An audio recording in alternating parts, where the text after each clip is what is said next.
Sedang asik berjoget di tempat hiburan malam, Kampung Baru, seorang pelaku begal yang mencuri sepeda motor dan handphone berhasil diringkus anggota unit Ranmor Satreskrim Polrestabes Palembang.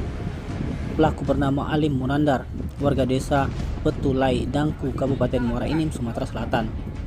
Dengan barang bukti yang diamankan, satu unit handphone merek Oppo Reno 8 milik korbannya dan satu unit sepeda motor jenis Honda Beat, pelaku dibawa ke Mapolrestabes Palembang guna mempertanggungjawabkan perbuatannya. Kasareskrim Polrestabes Palembang AKBP Haris Dinza melalui Kanit Ranmor Ibtu Joni Palapa membenarkan pihaknya telah mengamankan pelaku begal yang termasuk dalam perkara tindak pidana pencurian dengan kekerasan sebagaimana dimaksud dalam pasal 365 KUHP. Pelaku ini merupakan pelaku kedua, di mana satu pelaku sebelumnya bernama Rizky telah ditangkap oleh Polres Ogan Ilir. Berdasarkan data yang dihimpun, aksi begal yang dilakukan oleh pelaku bersama dengan rekannya Rizky terjadi di Jalan Alamsa Ratu Prawira Negara, Kelurahan Bukit Lama, Kecamatan Ilir Barat 1, Palembang. Terhadap korban Rina Saputri, warga Talang Rawo, Kecamatan IB 1, Palembang.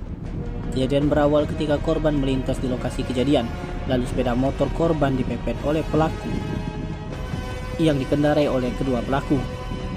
Setelah itu pelaku Alim Munandar yang dibonceng menendang motor korban hingga terjatuh. Setelah korban terjatuh, pelaku Alim mengeluarkan senjata tajam jenis celurit dan mengancam korban untuk menyerahkan sepeda motornya. Menindaklanjuti laporan korban, lanjut Ibtu Joni, unit Ranmor bekerja sama dengan Depidum, Polres Ogan Ilir dan Polsek Indralaya melakukan penyelidikan. Sementara itu, pelaku Alim mengaku perbuatan bersama Rizky telah melakukan aksi begal terhadap korban, seorang perempuan, dan mengambil sepeda motor dan handphone korban. Motor korban dijual dengan harga 4,9 juta rupiah, uang dibagi dua, dan handphone korban dipakai sendiri. Alim Munandar juga mengaku dirinya yang menendang motor korban hingga terjatuh. Tim Liputan Sumsel Update TV melaporkan.